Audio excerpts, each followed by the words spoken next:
The World Economic Forum Africa was held at the Transcorp Hilton Hotel, Abuja, Nigeria, from May 7 to 9, 2014. Over 1,000 delegates from across the world and international and local media participated at the event. The opening ceremony was addressed by the Chinese Premier Li Keqiang and Nigeria's President Goodluck Jonathan. Professor Klaus Schwab, the founder and executive chairman of the World Economic Forum, moderated an opening plenary discussion which included President Jonathan, President Paul Kagame of Rwanda, the global MD of McKinsey, Dominic Barton, Aliko Dangote, Executive Director of Oxfam, Winifred Wanyima, and President CEO at GE, John Rice. The question here is, how can the continent's growth strategies be more inclusive and create jobs? Let me start with you, President Jonathan. As Africa's largest economy and most populous nation, you play a crucial role, and you have presented to us already how you want to create jobs. 50%, more than 60% of your population is still living in extreme poverty.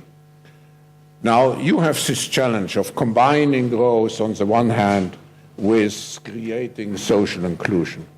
How will you do it? What we are doing now is to make sure that we encourage investment in the core sectors of the economy, the real sectors. Jobs can be created by government directly. Such will not be sustainable, and we are trying to change the thinking of our young people to always think that after graduation, after finishing from school, the only place you can get a job is government. There is no government that can employ a reasonable percentage of the citizens. So you must encourage the private sector, and you must encourage the private sector to invest in the real sector. So what we are doing as a government is to create that environment where the private sector will see that there are gains to be made. And when you create the environment where the private sector notices that if they invest in this sector or in this area, they will make returns. Definitely you will get investors from within the country and outside the country. But President Kagame, you celebrated recently 20 years of peace and development, an extraordinary achievement. What lessons can you share with us which can be applied not only in your country but across the continent to do what you have done in the last 20 years? How does an ordinary person get involved to participate in these activities that also increase what they get as an income? This is what we are talking about. So this is what we have concentrated on in Rwanda, is to say, what is it that we are going to do, encourage the private sector to do the best thing they know how to do, and at the same time draw in as many people as possible to participate. And so that with the growth we are going to see, it has a relationship with the difference it has made in the people's lives.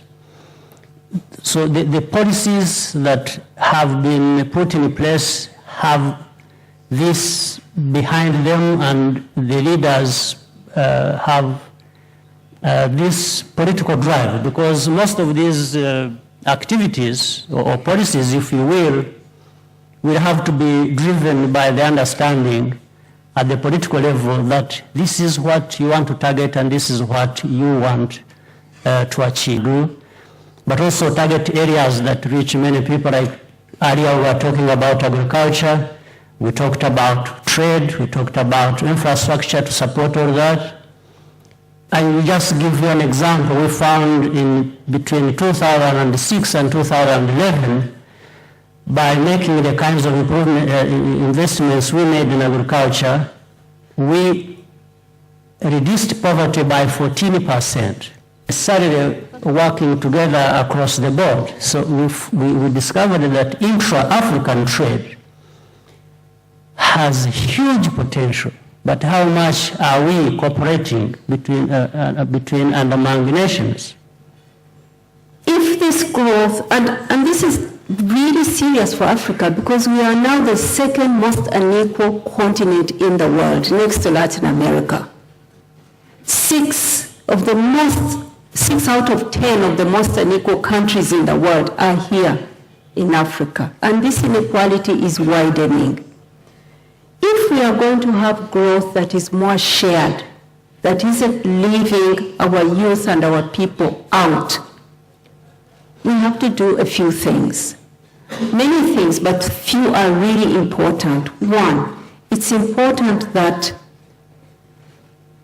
African people, men and women out there struggling every day, working, get free, universally free and universal education and health. Health in particular. Because an African man who's out there digging and earning for the country must be able to know that when he falls sick, he'll go to a hospital funded by the government and get health. And this is not rocket science, this is tested. Europe and America and Asia, this was the way they went out of poverty into development. They had to provide health and education for their people. We don't do it, and we don't do it, and that is why growth will continue to rise, but our people would not have the capabilities to be part of that growth. So that's important. When you say it, Klaus, you get told that there is no money for putting in health and education in Africa. You need to bring the private sector. Then you need to pay user fees. But the truth is that the resources for this are there. The African Development Bank has told us that the continent is losing $63 billion every year in illicit financial flows. That is the money that should be funding this. So, lastly, we want our leaders not to think in terms of the next election. That's the problem. Let them think about the longer term. 50 years, the Chinese premier has just told us he wants to be in Africa, China to be investing here in the long term. So let us see some long-term planning for the continent. Let our leaders make deals that are going to deliver in the long term. Thank you very much. My name is Femi Dojai. Welcome to the New Lagos, where things are improving every day. I work on the island and live on the mainland. But that's no longer a problem. With improved roads, I get to work faster. Sometimes I even leave my car and use the BRT bus, which is comfortable, fast, efficient, and reliable. After a hard day's work, the nights and evenings are even more fun. The streets are better lit, and the city is more secure. So I can catch my phone in peace. I pay my taxes because I want to continue enjoying the good things a big modern city like our Lagos brings. So it's my taxes that makes them real. Have you paid your tax? Pay your tax. It's your civic responsibility. It's your duty. It's the law.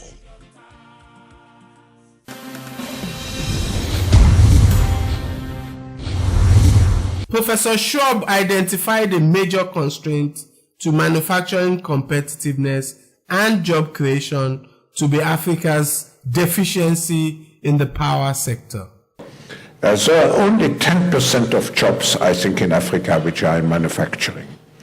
And one of the bottlenecks, of course, is electricity. You have solved it in your own way. But what is your advice for Africa to become more competitive, more attractive in manufacturing industries and to secure its power base? Well, and President Kagame mentioned this, but you can't have sustainable, inclusive economic growth without jobs.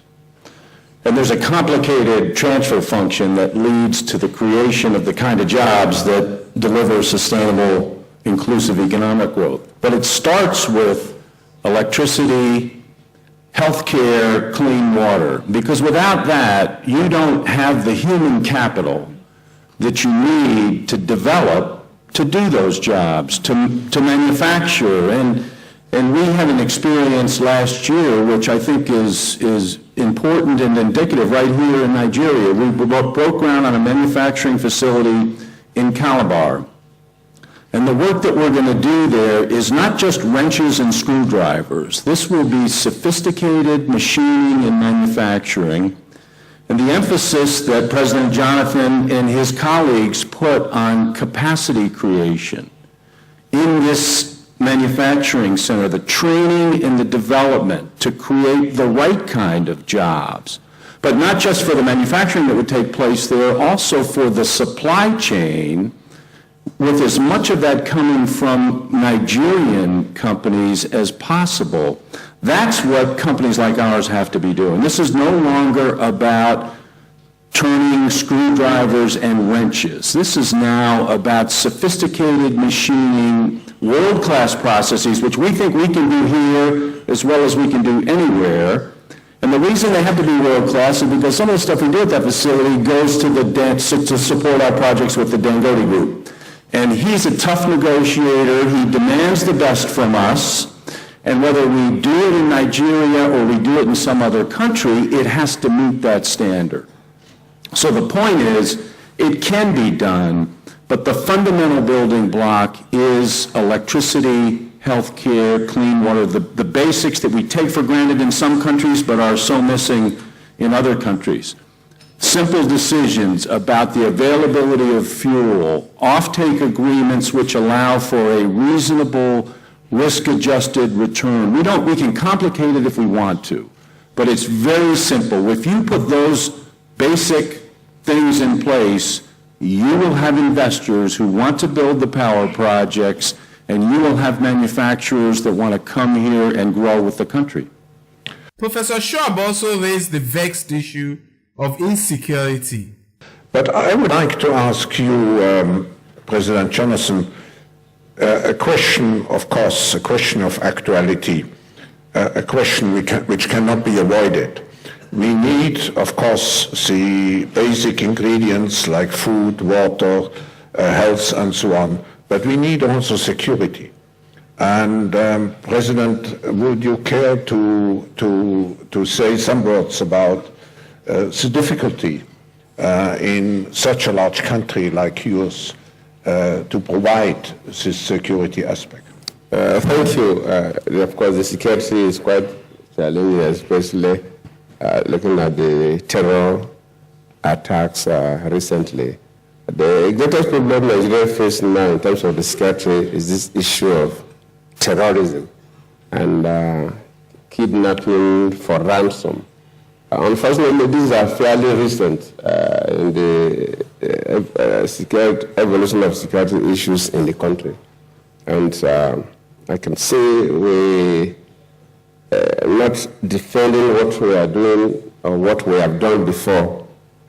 Every nation builds capacity based on the challenges you have. The first time Nigeria was involved in terror was December 2009, where a Nigerian young man, though he grew up abroad, wanted to bring down a plane that was to go to the U.S. And the reaction of Nigerians then that, oh no, this is strange. I think because this boy grew up outside this country, of course he came from a very wealthy family, so it's not issue of poverty, but issue of extremism. We never knew that we are really moving into crisis. So what I'm saying is that now we are confronted with a strange phenomenon that was never a part of our problems. So it takes time for you to train the people. It takes time for you to build a security architecture. And that is what we are improving on every day. Not too long ago, I gave a total approval of over $1 billion for us to acquire what we require. That is just not enough. But I'm just giving an example because these challenges are a bit recent. And I can guarantee that we'll surely bring this under control. Yes, it's difficult for any nation to say that you have a magic wand to wipe out issues of security challenges. Otherwise, maybe a place like US with the money and technology, people wouldn't have been shot today. We hear people being shot today and so on. So no one president can say, yes, in a year, in a month, that my country, there will be absolute but we are working hard, we are training our people, we are building capacity because we are getting assistance from others that have experienced terror and they are willing to assist us. I personally have discussed with a number of heads of state, our government in all the big countries where they have the technology. So these are the areas we are building. As we progress, this will continue to come down. Thank you, Mr. President. My name is Onye Mike Nzago.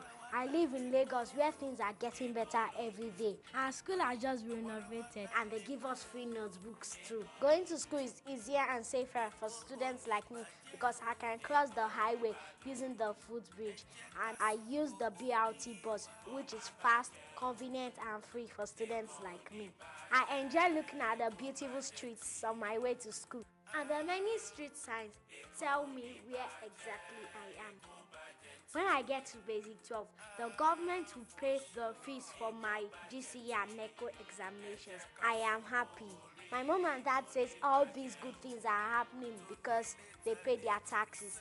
I hope to pay my taxes when I grow up and start working. Have you paid your tax? Pay your tax. It's your civic responsibility. It's your duty. It's the law.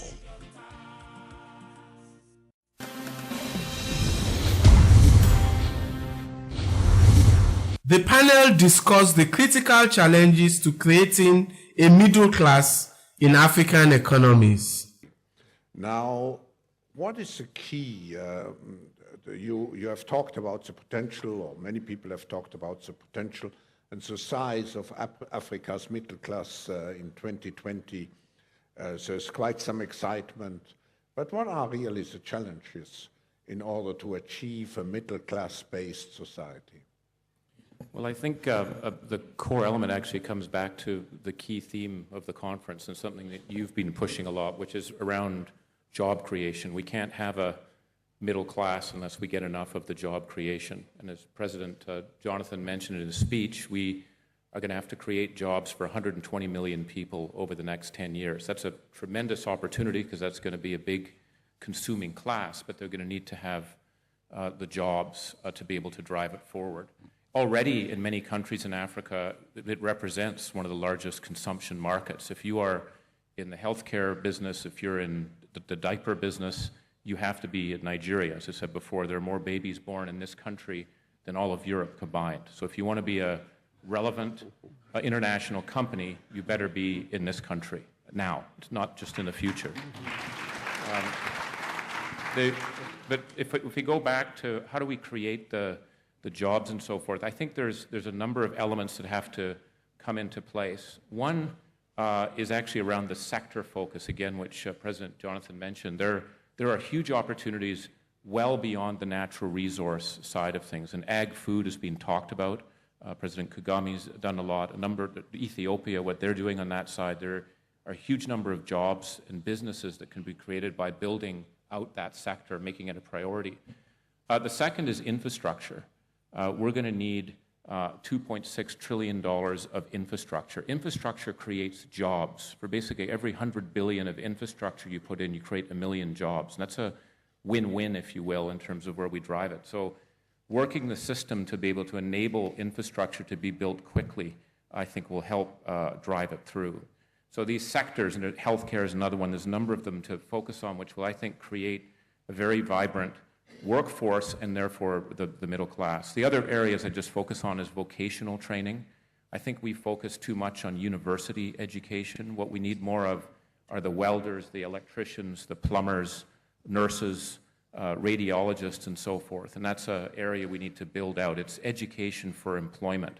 We've done surveys actually in Nigeria, in Kenya, In South Africa, we found that employers believe that the people coming out of the system that are graduating only have 30% of the skills that are required to be able to do what they need to do. So we have to think about that education for employment to ensure they're there. And then the final area I just want to talk about is the speed with which one's able to create businesses. A lot of the middle class are entrepreneurs. They're the SME individuals. And I'd actually look again to Rwanda as an example. I believe it was the case in 2009. If you wanted to start a business, it would take you 6 weeks. It would cost you the equivalent of $400, and you have to talk to 10 different ministries to be able to do it. If you look at it today, basically it takes you 6 hours, and there's one website. If you use the website, it's free. If you go physically, it's $20. And so the ability to be able to allow people to build businesses and grow is going to be a key part of this. And then I think Africa, which already is seen as, again, an important market, as I mentioned before, on the consumer side, will be an extremely important market on the broad middle-class consumer side as those people have jobs. Would you just one follow-up question? Would you agree that Africa, and particularly also Nigeria, are characterized by strong entrepreneurial talents? At least my experience looking at our young global leaders and so on, I'm amazed how many entrepreneurs, young entrepreneurs I find here, despite the not so favorable environment sometimes. I totally agree. In fact, many of them are out in the room here, and I'd certainly say there's a large number, and I would argue there's the future global champions are sitting here. I'm sitting beside one to my left as we talk. But we're also talking about innovators, because even in banking, we're seeing radically new models. When you can leapfrog, we're actually going to see a lot more innovator entrepreneurs that are here.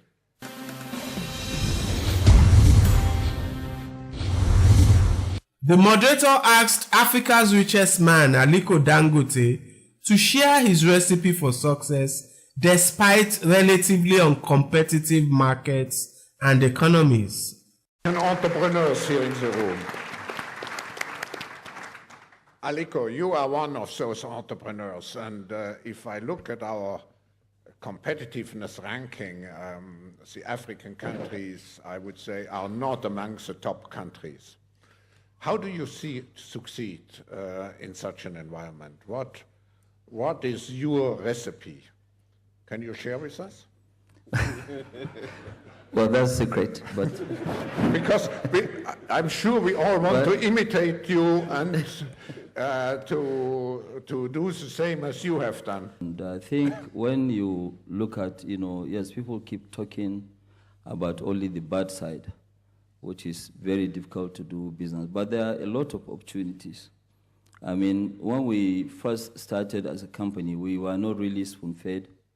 To start with, I remember when we decided to go into manufacturing, this was around 1996, but at around 2003, when we realized that Nigeria is only, 2004, Nigeria was only producing 2 million tons of cement. And we really wanted to have a massive trajectory. How are we going to get over it? And the banks at that time, they were very small. And you won't believe that at that time, we even paid interest up to 42%. And the only money that you could get was 90 days money for long-term investment. But we were very, very creative. We didn't really say, yes, there is no power, there's no this, there's no that. And we went ahead. The first thing that we did was to decide not to use power from the national grid. And that was one of our successes, really. We said that we're not really going to use power from the national grid. We want to make sure that, we have, reliance on power. And what we did was to create our own power. We had to do about 92 kilometers of gas pipeline. We had to build housing estate. We had to do quite a lot. But going back, even this morning during the press conference, a lot of people say that no, the environment is not conducive to do business. I totally disagree. It's not true.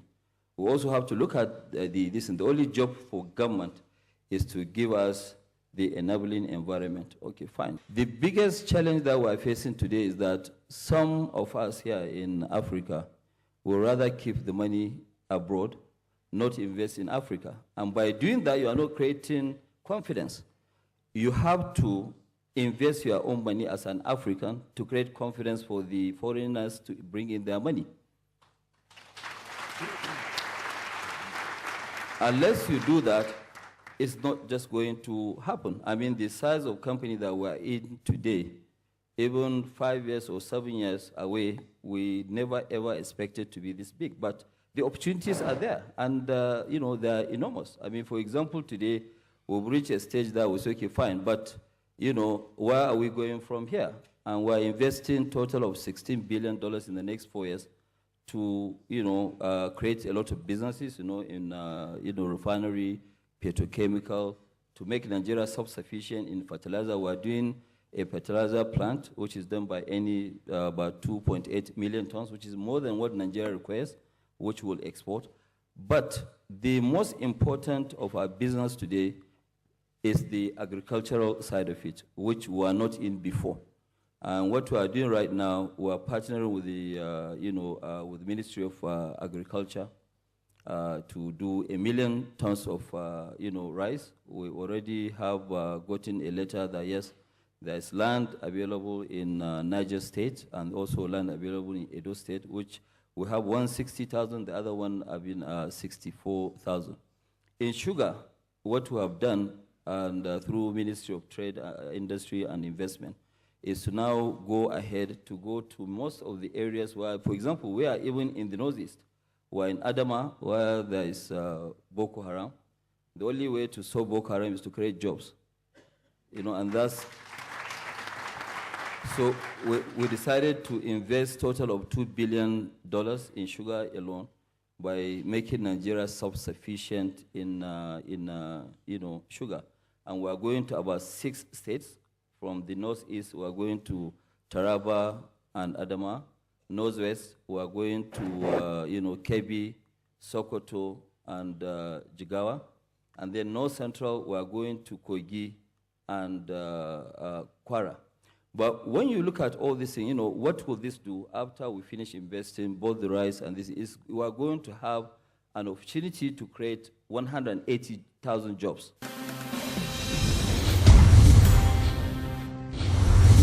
The World Economic Forum Africa in Abuja 2014 was clearly a success. According to World Economic Forum Managing Director Philip Rosler, WEFA 2014 pulled $68 billion of investments in healthcare, agriculture, energy, infrastructure, and other sectors.